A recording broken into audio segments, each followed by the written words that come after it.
वो जैसे कह रहा था कि मैंने जो है फैसला करा दिया, भाई तुम कौन होते हो फैसला कराने वाले। फिर वो कह रहे हैं हम कश्मीर मुद्दे का भी हल कराएंगे।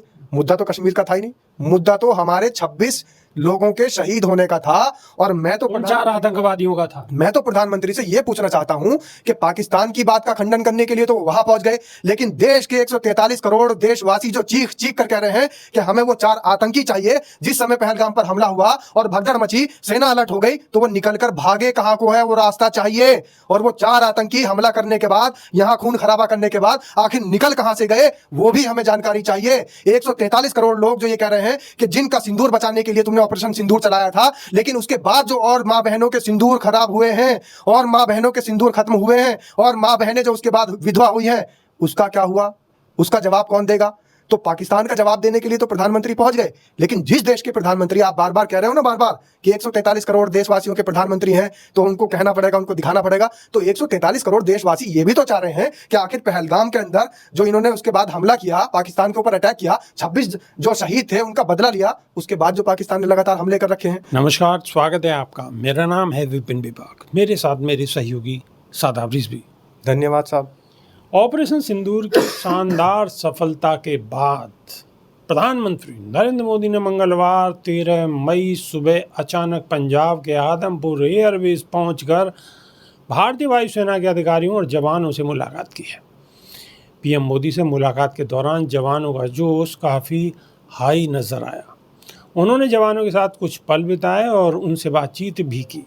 पीएम मोदी ऐसे वक्त में आदमपुर एयरबेस पहुंचे जब पाकिस्तान दुनिया भर में लगातार झूठा नैरेटिव फैला रहा है कि उसने अपने हमले में भारत के पंजाब के आदमपुर एयरबेस को ध्वस्त कर दिया और उसे भारी नुकसान भी पहुंचाया है। पीएम मोदी ने मंगलवार सुबह खुद आदमपुर एयरबेस पहुंचकर पाकिस्तान के दावों की दुनिया के सामने पोल खोल कर रख दी है।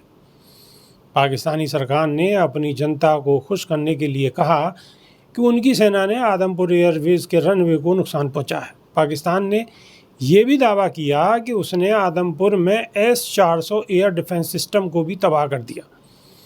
पीएम मोदी के दौरे से पाकिस्तान का झूठ बेनकाब हो गया। पीएम मोदी ने कई तस्वीरें शेयर की हैं जिसमें S-400 एयर डिफेंस सिस्टम सुरक्षित है और एक्टिव नज़र आ रहा है। वहीं आदमपुर एयरबेस का रडार सिस्टम भी बरकरार है और दुश्मन की हर नापाक हरकत पर नज़र बनाए हुए है। पीएम मोदी की तस्वीरों ने पाकिस्तान को साफ संदेश दे दिया है कि आदमपुर एयरबेस एकदम सेफ और सुरक्षित है और पाकिस्तान का दावा पूरी तरह झूठा और वो बेबुनियाद है। जी, हो गई सब गोदी मीडिया वाली बिल्कुल बात। हो गई। तो गोदी मीडिया वाली बात आप करके ये जताना चाह रहे हैं कि गोदी मीडिया इस तरीके से खबर देखिए 1 मिनट में आपको बता दूं शादाब रिजवी कि आदमपुर एयरबेस बिल्कुल सुरक्षित है। हम जो ये आपको बता रहे हैं या दर्शकों को बता रहे हैं वो सिर्फ पाकिस्तान के लिए जवाब है। हालांकि प्रधानमंत्री के लिए इसमें कोई भी बख्शीश नाम की कोई चीज़ नहीं है। हालांकि वो हमारे सबके 143 करोड़ लोगों के प्रधानमंत्री हैं। कई चीज़ों पे उनके हमारे मतभेद हो सकते हैं लेकिन मनभेद नहीं है। प्रधानमंत्री हैं, भगवान थोड़ी ना है। बिल्कुल जी, नहीं। प्रधानमंत्री का काम क्या है? प्रधानमंत्री का काम है अपने कार्यकाल को सही तरीके से देखना, अपने भारत देश के समर्थन में कार्य करना, देश के सेना के जवानों के साथ सेल्फी लेकर खींचकर डाल देना। और पाकिस्तान ने एयरबेस आदमपुर वाला जो तबाह करने का दावा किया था, उसको बताने के लिए प्रधानमंत्री को वहां जाकर फोटो शेयर करने पड़ रहे हैं, जो काम वो करना पड़ रहा है उनको। तो ये फिर जो चैनल लगा रखे हैं इन्होंने, आज तक, जी न्यूज़, इंडिया टीवी, रिपब्लिक, सरकारी टीवी भी कह सकते हो आप, इन्हें छोड़ो, प्राइवेट चैनल को छोड़ो, प्रसार भारती के पूरे चैनल्स, मैं वही बता रहा हूँ कि ये सब जो प्राइवेट और सरकारी सारे चैनल लगा रखे हैं, तो फिर इन्हें बंद कर देना चाहिए।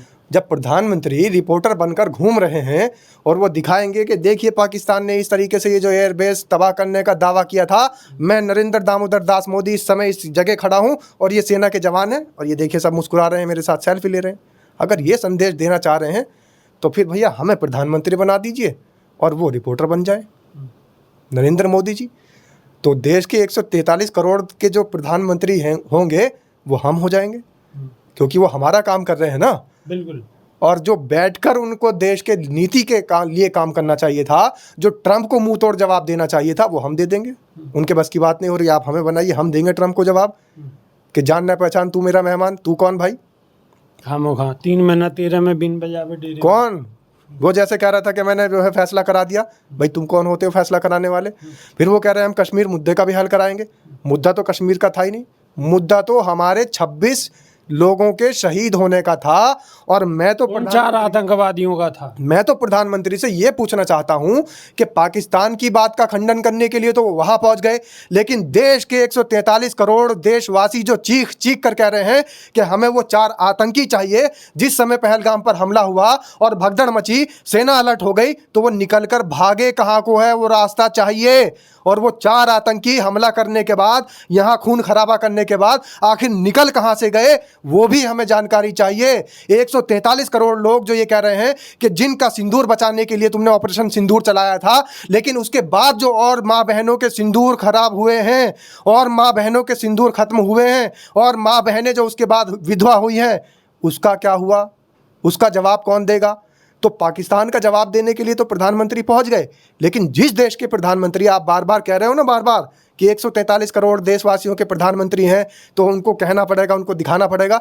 तो 143 करोड़ देशवासी ये भी तो चाह रहे हैं कि आखिर पहलगाम के अंदर जो इन्होंने उसके बाद हमला किया, पाकिस्तान के ऊपर अटैक किया, 26 जो शहीद थे उनका बदला लिया, उसके बाद जो पाकिस्तान ने लगातार हमले कर रखे हैं, उसके बाद भी जो माँ बहनों के सिंदूर उजड़ रहे हैं, उनकी संख्या कब बताएंगे जो हमारे देश के लोग मरे हैं?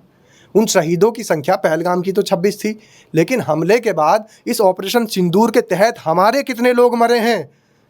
उनके लिए उनकी संख्या कब जारी होगी? भारत सरकार कब जारी करेगी?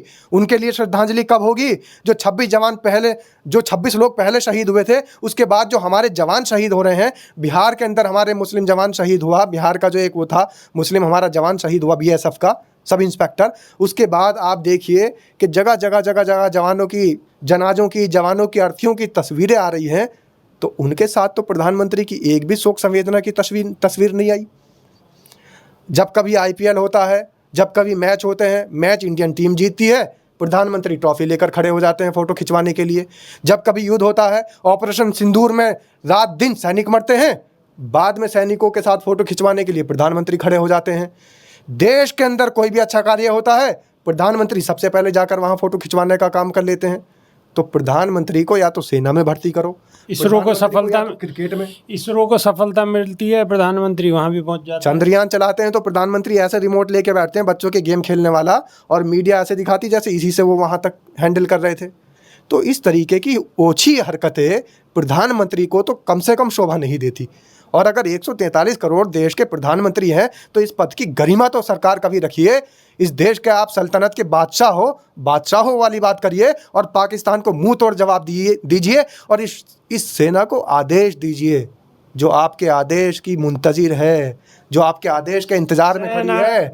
बिल्कुल। आदेश दीजिए साहब, और हम पाकिस्तान को नेस्तनाबूद करेंगे। सेना को आदेश दीजिए और पाकिस्तान को नेस्तनाबूद कीजिए।